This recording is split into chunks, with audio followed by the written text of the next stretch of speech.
Okay, good morning. Kamusta? So, napakahaba ng naging bakasyon natin ngayon, no? Halos 2 weeks, walang ginagawa, which is pabor kayo sa mga student. So, okay guys. So, welcome. Finals na tayo ngayon. So, ilang tulong na lang, mag-end na ang semester. So, for our topic, first topic sa finals is Lesson 7, Part 1, about water resource. So, for a little bit introduction, we will define water resources. So, water resources are natural resources of water that are beneficial to human consumption. Okay? So, nakakatulong daw sa mga tao. Some uses of water include ginagamit sa agricultural, industrial, household, recreational, and environmental activities.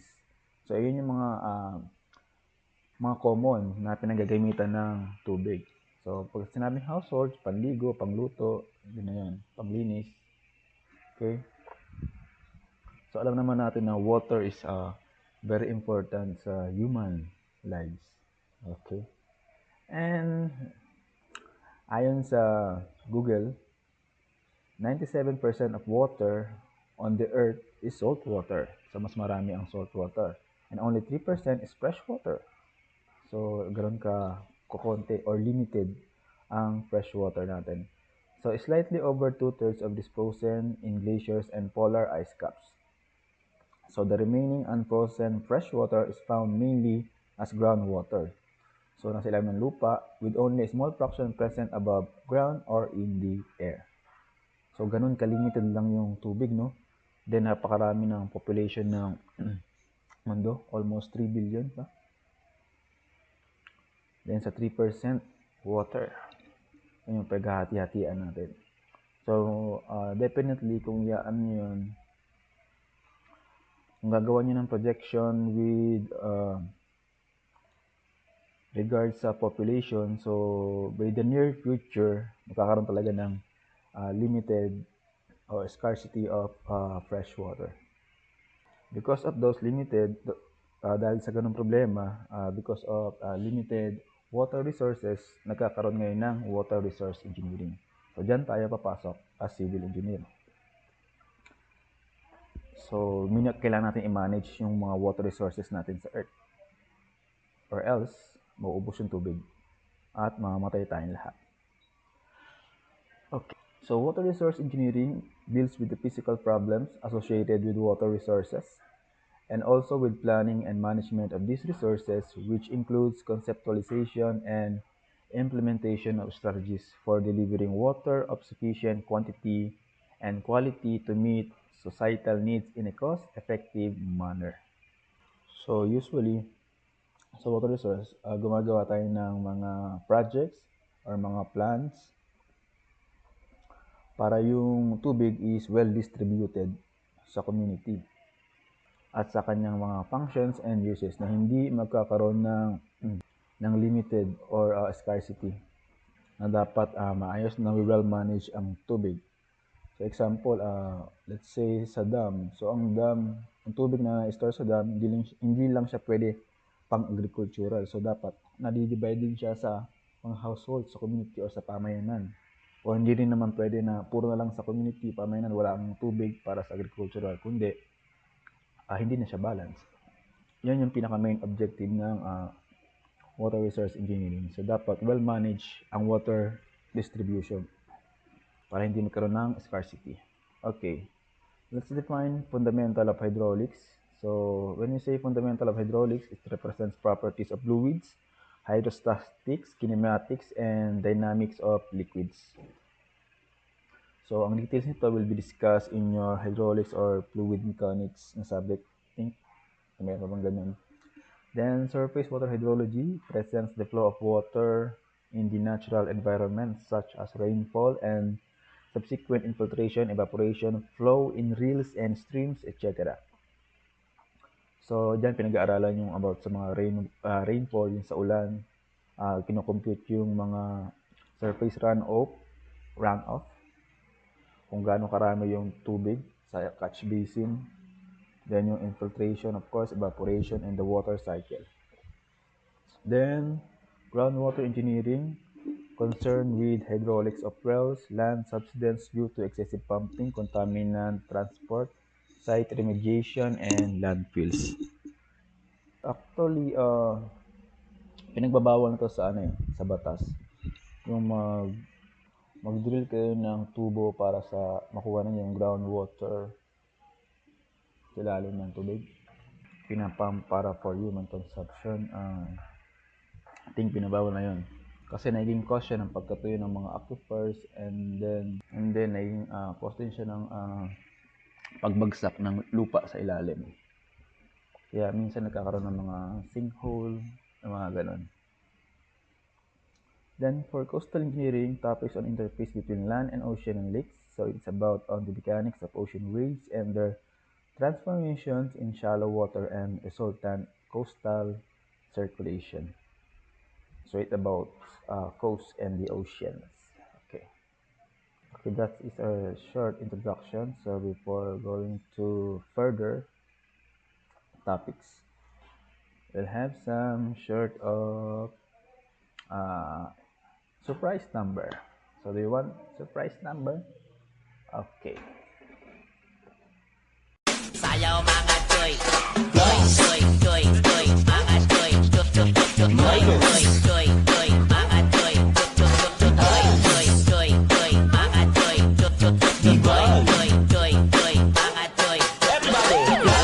choy, mga choy. Everybody, okay, bigyan ng bigyan natin ng masigabong palakpakan ang nag-intermission number.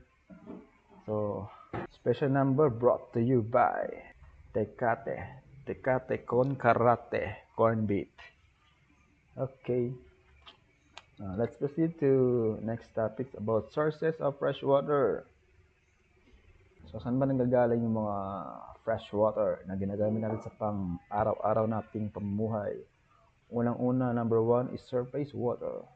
Okay, so surface water is the water in a river, so yung mga nasa lake, or freshwater wetland. So naturally, it is replenished through rain, precipitation, and loss through discharge to the ocean. So direktang pumupunta sa oceans ang tubig by evaporation, evapotranspiration, and groundwater recharge. Okay. So, yan ang number 1 source of fresh water. Then, we have the under-river flow. So, throughout the course of a river, the total volume of water transported downstream will often be a combination of the visible free water flow together with a substantial contribution flowing through rocks and sediments that underlie the river and its floodplain called hyporheic zone. So, yung tubig naman nasa ilalim daw ng river flow. Another is the groundwater. It is located in the subsurface pore space of soils and rocks, so it's also water that is flowing within aquifers below the water table. So ito yung mga confined aquifer, you will hear confining bed. So ito yung mga drill natin para makuha yung tubig sa ilalim ng lupa. So as you can see, it has series of layers of aquifer. Okay. And nakukuha natin siya by using pump well or may mga bomba pinapump papunta sa taas. Okay, another sources is the frozen water, solid state water. Ito yung mga nasa ice sa mga northern part of the earth. So yun yung mga sources of fresh water, kaso mga frozen. Then, desalination, ito yung mga tubig sa dagat na pinaprocess para maging fresh water.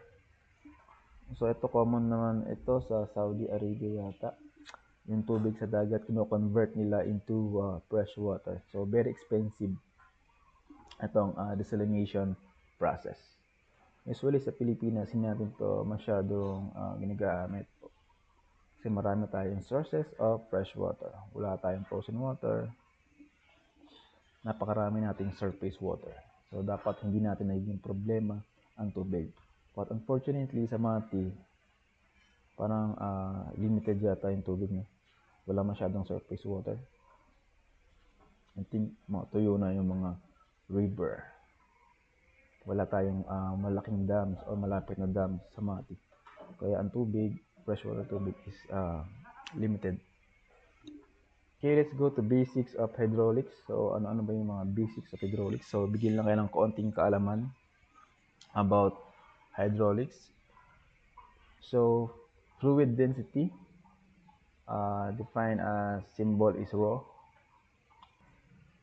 defined as its mass per unit volume of water or any fluid. So, its unit is kilogram per cubic meter or slug per cubic feet. So, we have specific gravity denoted as SG. It refers to the dimensionless ratio of the density of a given material to the density of pure water at a reference temperature and pressure. Then a specific weight uh, denotes as gamma symbol is the weight per unit volume or product of the fluid density and multiplied by the gravitational acceleration of the earth, which is 9.81 meter per second squared. Discharge, when we say discharge, is the flow rate of a stream, which is equal to the flow velocity multiplied by the cross-sectional area of the flow. Q is equal to A times B, where Q is discharge, A is the cross-sectional area, and B is the velocity. Okay, what else? Open channel hydraulics, it deals with flows having a free surface in channels constructed for water supply, irrigation, drainage, and hydroelectric power generation. So in sewers, culverts, and tunnels, flowing partially full and natural streams and rivers. We have open channel flow, the flow of single phase liquid at free surface in a gravitational field when the effects of surface tension and of the overlying gas can be neglected. So let's not go into details. So, part of the water resources management is the hydraulic structure. So may mga structures tayong dapat itayo in order to manage the freshwater resources. So some sample of hydraulic structures is number one, reservoirs. So it's used for the storage of water for the purpose of conservation for later use, for mitigation of flood damages, for balancing time varying supply and time varying demand. So most of you I think familiar naman with the word reservoir. So there are two types. We have the single objective reservoir and the multi-objective reservoir. It is built for one purpose, kaya single, and multi-objective naman itong multiple purpose. So this is an example of a single objective reservoir. So ini-impound lang niya yung tubig, no? Then we have the multi-objective reservoir. Ito yung sample sa dam. So ginagamit siya sa hydropower and flood control and for irrigation purposes. Okay. And what are the most common hydraulic structures? So we have dams. So generally classified according to material used in the structure and the basic types of design. So we have the concrete gravity dams. So ito yon. Ito, basta made of concrete is concrete gravity dams. Depend on weight for their stability. So we have the example also of concrete arc dams. So ito yon. So kung dams ay naka-arco, as you can see, so concrete arc dams yun. Then we have the concrete buttress dams. Ito. Meron siyang buttress sa likod. Ito yung mga buttress na tawag or parang tukod nakasupport sa dam. And we have the embankment dams. So we have the earth-filled dams and the rock-filled dams. So ito usually I think is a rock-filled dams. Kasi ang mga yan composed of mga rocks. Kung earth-filled dams naman, yung nasa loob naman ito is composed of earth or lupa. Okay, sa inyong higher years, tuturuan kayong mag-design ng dams. Kung paano siya i-design na hindi siya basta-basta masisira. Okay, another type of structure is the spillways. So, spillways usually part siya ng dams. So it structures that releases the excess flood water that can be contained in the allotted storage. So kung mapuno yung dam, so may mga spillways, kusang mag-spill dyan yung overflow dito. Para mapigilan yung tinatawag na overtopping failure. Kasi kung hindi, masisira yung dam mo kapag hindi nag-spill yung overflow. Okay, then we have the outlet works. So its purpose to regulate the operational outflows from the reservoir. So the intake, structure from the entrance to the outlet works. So usually outlet works located sa part din siya ng structure ng dams saan lumalabas yung mga tubig. Okay, so that's all for the structures of some hydraulics structures. Usually marami pang iba. So hindi na lang siya masyadong ipakita sa presentation. Okay, and for your next, sorry. So we have the diversion structures. So usually the diversion structures is to divert flow of water, especially in constructing a dam. So one example is this structure is a copper dam. So ito ang example ng copper dam. So usually composed of sheet piles, no? So it is a temporary dam used to maintain the water portion of a construction site. So this is a construction site, the water siya, tanggalin tubig, pump palabas. Parang ito yung magiging pundasyon yata ng isang structure. Okay, then we have the open channel transitions used to connect channels of different cross sections. So mga channels. So then of course the most popular is the culverts. So we have the box culvert and the round culvert. So usually it's composed of concrete. Okay, so that's all. And for your assignment, for your next assignment or to-do list, so I've already mentioned to you before, you need to look a stream or a river na malapit sa inyong mga lugar. Kung wala, at mo sa mga groups na naa. So when you conduct this activity, so dapat meron kayong adult na kasama, parents, brothers. Okay? So dapat yung streams na pupuntahan nyo, ang tubig hanggang tuhod lamang, yung mga mababaw lang na tubig. At hindi rin mabibilis yung flow ng water.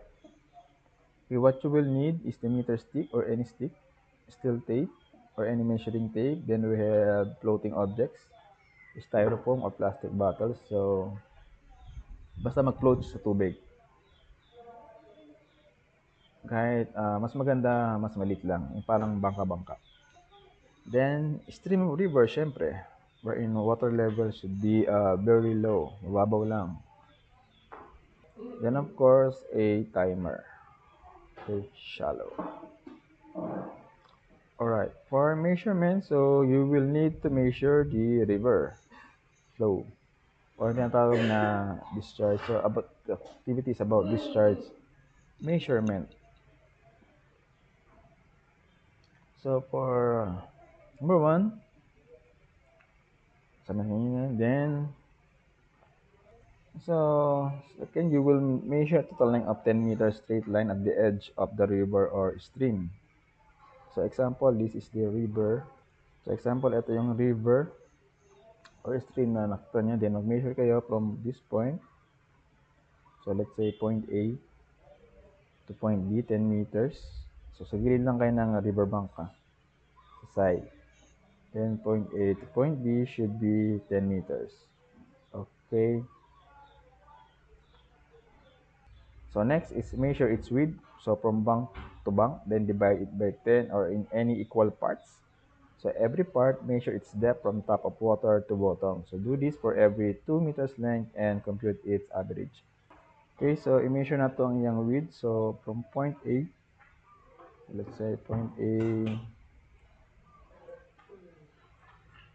to point C. Ayan. Measure natin ang kanyang width. So, kung ilan ang ma-measure nyo, record nyo, then i-divide na daw natin siya into 10 parts. Or kung masyadong mahaba, 10 parts. Kung medyo maikli lang, maski 4 parts, basta equal. So, okay. So, dapat ang cross-section niya, example, ito. Example, kung ito yung river, ito yung cross-section niya, no? Ito yung point A, ito yung point C.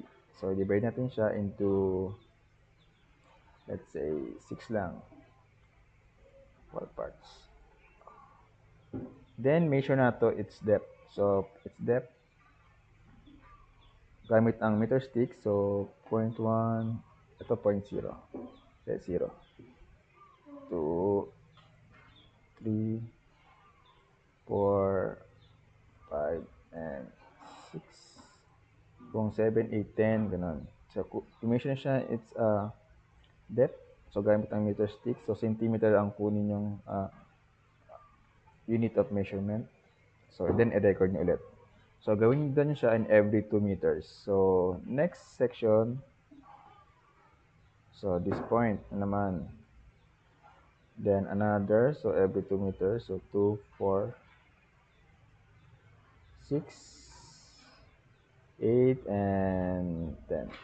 So, okay. So, kunin nyo kada point.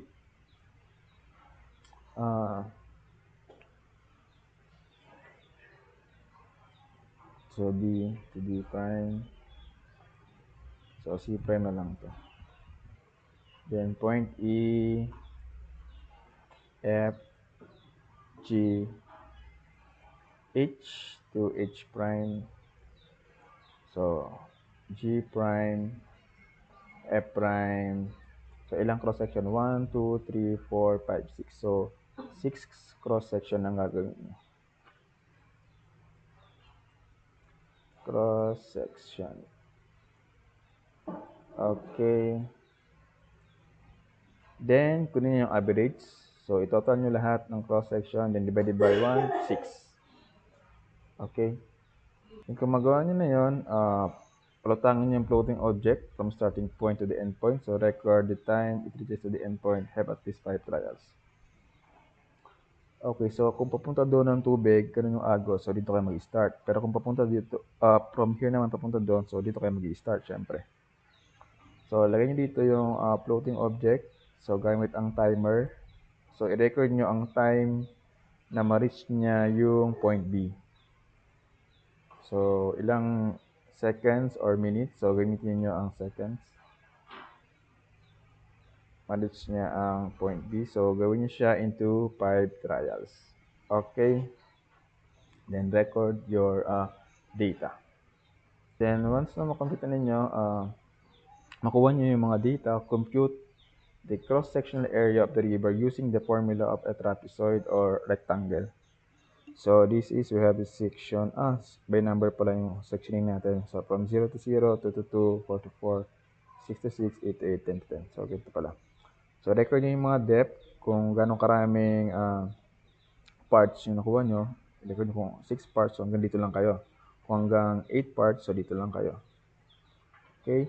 So, sa total area, ang formula sa gamit ng trapezoid, 1/2 base 1 plus base 2 times height, or area is base times height. Or pwede rin by triangle is equal to 1/2 base times height. So, as you can see sa cross-section, itong pinakaunang part is parang triangle. So, gamitin ng pag-compute na area is 1/2 base times height.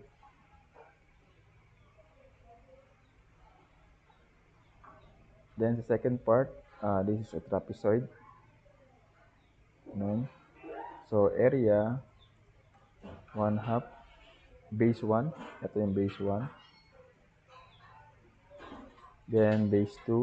Ito ang part. And its height na part, ito yan. Okay. Dapat ma-measure nyo rin ito, yung width. So, ito ay rectangle. So, hindi masyadong malaki yung difference nila. So, rectangle. Pero kung may mga slanting na pa ganoon, malaki ang difference ng mga bases. Trapezoid. Then, kung wala base 2, triangle na. automatic. Okay, so that's it.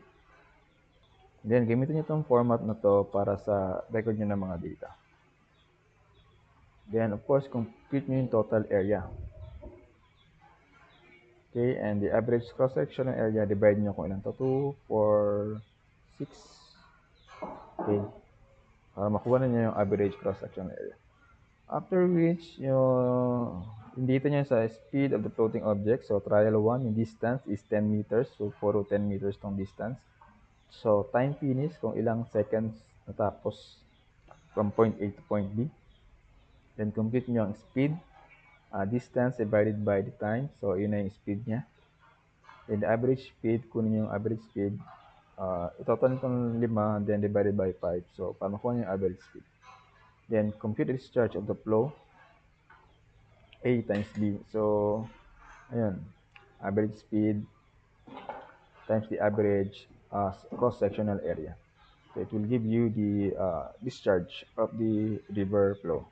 So, record and submit all the data in table format. So, pwede naka-Excel or Word. Then again, sa part D, summary, describe your learning and problems encountered during the activities. So, again, attach your photos of the activities. So, that's all. If you have some clarification or questions, don't forget to comment sa comment section sa YouTube channel. So that's all for today, guys. So see you again next meeting. Bye.